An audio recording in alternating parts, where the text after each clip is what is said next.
नमस्कार, Byju's exam prep IAS Hindi platform पर आपका स्वागत है।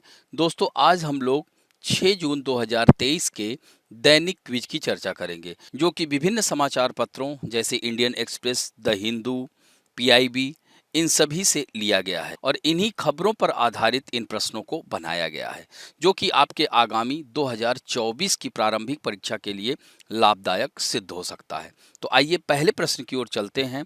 विश्व पर्यावरण दिवस।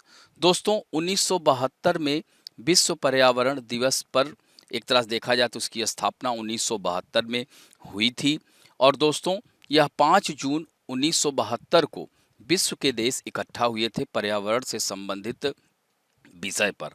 और दोस्तों बता दें कि पहली बार 1973 में यूनाइटेड नेशन एनवायरनमेंट प्रोग्राम की तत्वाधान में इसे मनाया गया था। तो यह पहला कथन तो एकदम सत्य है। दूसरा कथन इसमें दिया गया है कि 2023 के लिए विषय प्लास्टिक प्रदूषण का समाधान है और इसे कोटे डी आइवर द्वारा आयोजित किया जा रहा है। यानी इस बार विश्व पर्यावरण दिवस की जो मेजबानी कर रहा है कोटे डी आइवर कर रहा है।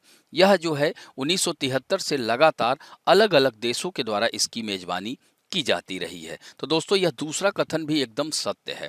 तीसरा कथन है भारत 2 बार विश्व पर्यावरण दिवस की मेजबानी कर चुका है। दोस्तों यह भी कथन एकदम सत्य है, क्योंकि वर्ष 2011 और वर्ष 2018 में भारत ने इसकी मेजबानी की थी। तो ऐसे में यह तीनों कथन सत्य है, अतः इसका उत्तर क्या होगा? सी होगा, यानी केवल 3 कथन सत्य हैं। तो इससे संबंधित पीआईबी में आई हुई खबर है कि PM addresses meet on world environment day via video message के द्वारा उन्होंने किया। तो यहाँ पर आप देख सकते हैं, on one hand we have banned single use plastic while on the other hand plastic waste processing has been made mandatory। तो दोस्तों 2018 का जो थीम ही था, अगर यहाँ पर देखते हैं तो ये देख सकते हैं बीट प्लास्टिक पॉल्यूशन, यानी भारत मेजबानी भी किया था 2018 में और भारत सरकार ने 2022 तक भारत में प्लास्टिक के सभी एकल उपयोग को समाप्त करने का संकल्प भी लिया था। और 2011 में भी भारत ने मेजबानी की थी और उसकी जो थीम थी जंगल प्रकृति आपकी सेवा में। तो इसमें समुद्र तट की सफाई, संगीत कार्यक्रम, विभिन्न प्रकार के कार्यक्रम भारत में आयोजित किए गए थे। तो दोस्तों यहाँ पर देख सकते हैं कि यह तीनों कथन सही था और इन पॉइंट को भी याद रखेंगे। और अब बढ़ते हैं दूसरे महत्वपूर्ण प्रश्न की ओर। प्रोजेक्ट 75I, यानी इसको जो है निम्नलिखित में से यह किससे संबंधित है? तो दोस्तों प्रोजेक्ट 75 इंडिया इसे कहेंगे आई, यानी यह भारत में पनडुब्बियों का स्वदेशी निर्माण, यानी यहाँ पर उत्तर ए सही हो जाता है। दोस्तों प्रोजेक्ट 75I में 6 आधुनिक पारंपरिक पनडुब्बियों के स्वदेशी निर्माण की परिकल्पना की गई है, जिसमें समकालीन उपकरण, हथियार और सेंसर शामिल हैं, जिसमें फ्यूल सेल आधारित AIP यानी एयर इंडिपेंडेंट प्रोपल्सन प्लांट, उन्नत टारपीडो, आधुनिक मिसाइल और अत्याधुनिक काउंटर मेजर सिस्टम इसमें शामिल हैं।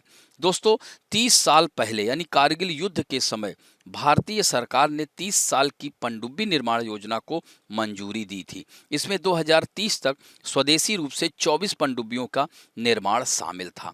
तो यह देख सकते हैं कि पनडुब्बी निर्माण योजना में कोड नेम प्रोजेक्ट 75 और प्रोजेक्ट 75I के साथ पनडुब्बी निर्माण लाइनों की अलग श्रृंखला थी। भारत में बनने वाली 24 पनडुब्बियों में से 18 पारंपरिक पनडुब्बियां होंगी और 6 परमाणु ऊर्जा से चलने वाली पनडुब्बियां होंगी। तो इससे संबंधित जो खबर आई हुई है इंडियन एक्सप्रेस में, Germany keen on submarine tech cooperation with India, तो इस खबर को भी आप लोग जरूर देखेंगे।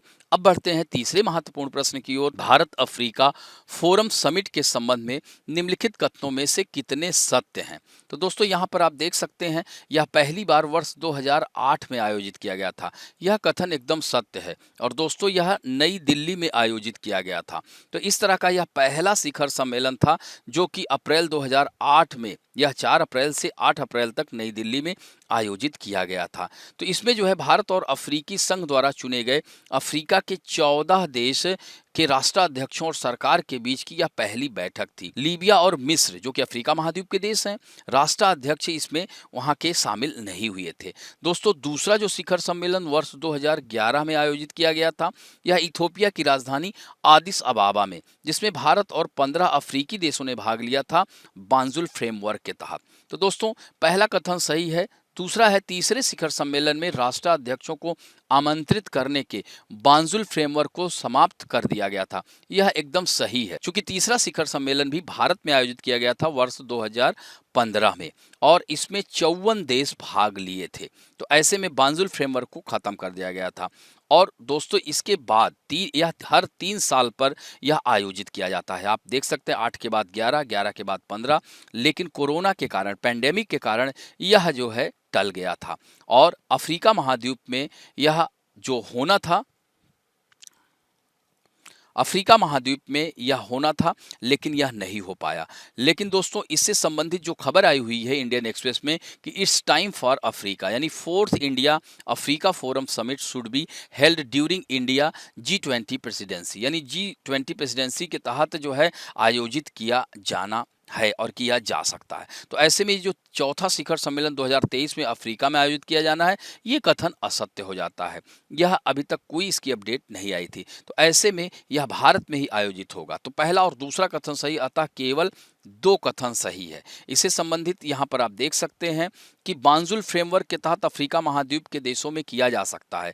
तो ये देख सकते हैं कि दिया गया है कि तीसरे जो शिखर सम्मेलन था उसमें 54 अफ्रीकी देश थे, तो बांजुल फ्रेमवर्क को इसमें समाप्त कर दिया गया था। लेकिन अब बात आती है चौथे शिखर सम्मेलन। तो दोस्तों, यह जो अगला जो शिखर सम्मेलन की बात की गई थी, मार्टिनिया में बात की गई थी, लेकिन वहां पर फैसिलिटीज नहीं है। तो ऐसे में क्या बांजुल फ्रेमवर्क को फिर से रिजनरेट किया जाए, तब अफ्रीका महाद्वीप में इसका आयोजन किया जाए? इसी को देखते हुए G20 शिखर सम्मेलन में इसका आयोजन किया जा सकता है, चौथे शिखर सम्मेलन का। अब बढ़ते हैं चौथे प्रश्न की ओर। निम्नलिखित कथनों में से कितने सही हैं? mRNA के टीके हमारे शरीर में बाह्य प्रोटीन के उत्पादन की ओर ले जाते हैं, जिससे हमारी प्रतिरक्षा प्रतिक्रिया शुरू होती है। यह कथन एकदम सत्य है। दूसरा कथन है, रेबीज के लिए mRNA वैक्सीन का पहला मानव परीक्षण किया गया था। यह भी कथन एकदम सही है। तीसरा है, भारत का पहला mRNA वैक्सीन कोविड-19 के लिए विकसित किया गया था। यह भी सही है। चौथा है, कोविड-19 के लिए भारत का mRNA वैक्सीन बीमारी के खिलाफ इस तरह का पहला mRNA वैक्सीन था। यहीं पर यह कथन असत्य हो जाता है। दोस्तों, mRNA वैक्सीन की अगर हम बात करें तो RNA टीकों का पहला ज्ञात प्रदर्शन 1994 में कोरेलिंस्का संस्थान के वैज्ञानिकों द्वारा किया गया था। दोस्तों, बीमारी के खिलाफ mRNA का उपयोग करने के सबसे पहले ज्ञात प्रयासों का श्रेय हंगेरियन बायोकेमिस्ट कटालिन कारिको को दिया जाता है। उन्होंने चूहों पर इसका परीक्षण किया, जिसके सकारात्मक परिणाम सामने आए और 2005 में हार्वर्ड स्टेम सेल जीव विज्ञानी डेरिक रॉसी ने कारिको के पेपर को पढ़ा और रॉबर्ट लैंगर के साथ बायोटेक मॉडर्न की स्थापना की, जिन्हें टीका विकास में इसकी क्षमता देखी। तो दोस्तों, यह कार्य कैसे करता है? तो mRNA के टीके पारंपरिक टीकों से भिन्न कार्य करते हैं। पारंपरिक टीके मानव में एंटीजन इंजेक्ट करके एंटीबॉडी प्रतिक्रिया को उत्तेजित करते हैं। mRNA टीके वायरस के RNA अनुक्रम के एक टुकड़े को सीधे कोशिकाओं में इंजेक्ट करते हैं, जो तब तक अनुकूली प्रतिरक्षा प्रतिक्रियाओं को उत्तेजित करते हैं। mRNA टुकड़ा वायरस का एक विशिष्ट टुकड़ा होता है, जो वायरस के एंटीजन के निर्माण के लिए निर्देश देता है। और RNA टीकों का एक फायदा यह है कि यह सेलुलर प्रतिरक्षा को उत्तेजित करते हैं। तो दोस्तों, यहाँ पर देख सकते हैं कि पहला 30 यानी फर्स्ट, सेकेंड, थर्ड स्टेटमेंट इसमें सही है, यानी इसमें केवल 3 कथन सही, अतः उत्तर इसका सी होगा। इससे संबंधित इंडियन एक्सप्रेस में आई हुई खबर है कि वैक्सीन टू टारगेट कैंसर। अब यहाँ पर देख सकते हैं कि व्हाट न्यू रिसर्च शोज, यहाँ पर देख सकते हैं नया रिसर्च आ रहा है कि अब कैंसर पर भी यह mRNA टीके बनाए जाएंगे, जिससे कि यह कैंसर रोगियों को बचाया जाएगा। अब बढ़ते हैं 2014 में आया हुआ प्रश्न है। दोस्तों, निम्नलिखित तकनीकों परिघटनाओं पर विचार कीजिए। दिया गया है, पहला, फल वाले पादपों में मुकुलन और रोपण। दूसरा है कोशिका द्रव्य नरबाध्यता। तीसरा है जीन नीरवता। तो इसमें जो है उपयुक्त में से कौन से ट्रांसजेनिक फसलों को बनाने में प्रयुक्त होते हैं? तो दोस्तों, इसमें जो होगा 2 और 3, यानी आंसर इसका बी होगा। तो ट्रांसजेनिक फसलें ऐसी फसलें होती हैं जिनके जीनोम को जेनेटिक इंजीनियरिंग तकनीकों के माध्यम से संशोधित किया जाता है, या तो एक विदेशी जीन को जोड़ने या एक निश्चित हानिकारक जीन को हटाना। इसका उद्देश्य प्लेट के लिए एक नया लक्षण पेश करना जो स्वाभाविक रूप से नहीं होता है। तो बडिंग और ग्राफ्टिंग बागवानी तकनीक है। ग्राफ्टिंग एक पौधे के एक हिस्से को स्टेम, रूट या दूसरे की शाखा में इस तरह के रखने का कार्य है कि एक संघ का गठन किया जाएगा और साझेदार बढ़ते रहेंगे। बडिंग प्रक्रिया में एक कली को एक पौधे से लिया जाता है और दूसरे पर उगाया जाता है, और यह किसी को भी आनुवंशिक संशोधन की ओर नहीं ले जाता। ऐसे में यह पहला कथन असत्य हो जाता है। दूसरा है कि विशिष्ट परमाणु और माइटोकॉन्ड्रियल इंटरैक्शन के परिणाम स्वरूप पौधों में साइटोप्लाज्मिक नर बांझपन कुल या आंशिक पुरुष बांझपन है। तो इस तरह से नर बांझपन पराग या नर युग्मक के उत्पादन के लिए पौधों की विफलता है। तो बांझपन को नियंत्रित करने की सुविधा के लिए हाइब्रिड प्रजनन के लिए फसल पौधों में साइटोप्लाज्मिक नर बांझपन प्रणाली का व्यापक रूप से उपयोग किया जाता है। तो आरएनए हस्तक्षेप तकनीक, ट्रांसक्रिप्शनल जीन साइलेंसिंग, वायरस से प्रेरित जीन साइलेंसिंग का उपयोग करके जीन सीलिंग का उपयोग बागवानी तकनीकों में किया जा सकता है। तो ऐसे में यह देख सकते हैं कि सेल के अंदर मौजूद डबल स्ट्रैंड आरएनए, छोटे इंटरफेरिंग आरएनए, लघु हेयर पिन आरएनए और माइक्रो आरएनए का उत्पादन करने के लिए जिम्मेदार हैं। तो ऐसे में यह दूसरा तीसरा कथन सही है, अतः उत्तर बी होगा। अब बढ़ते हैं आज के फैक्ट ऑफ द डे में। हम बात करेंगे न्याय विकास पोर्टल की। दोस्तों, केंद्र प्रायोजित योजनाओं के क्रियान्वयन की निगरानी के लिए न्याय विकास पोर्टल बनाया गया है। तो इसमें जो है वित्त पोषण, दस्तावेज, परियोजना की निगरानी और अनुमोदन से संबंधित जानकारी के लिए न्याय विकास पोर्टल पर 4 तरह से लॉगिन किया जा सकता है। तो यहाँ पर आप देख सकते हैं, central user login, state user login, surveyor user और अप्रूवर यूजर। तो इस तरह से देख सकते हैं efficient ways to login into the portal क्या है कि 4 तरीके से यह लॉगिन किया जा सकता है। दोस्तों, न्याय विकास के बारे में अगर बात किया जाए तो न्याय विभाग 1993 यानी 1993-94 से जिले और अधीनस्थ न्यायपालिका में बुनियादी सुविधाओं के विकास के लिए केंद्र प्रायोजित योजनाओं को लागू कर रहा है। योजना के तहत जिला और अधीनस्थ न्यायालयों के न्यायिक अधिकारियों, न्यायाधीशों के लिए कोर्ट हॉल और आवासीय इकाइयों के निर्माण के लिए राज्य सरकार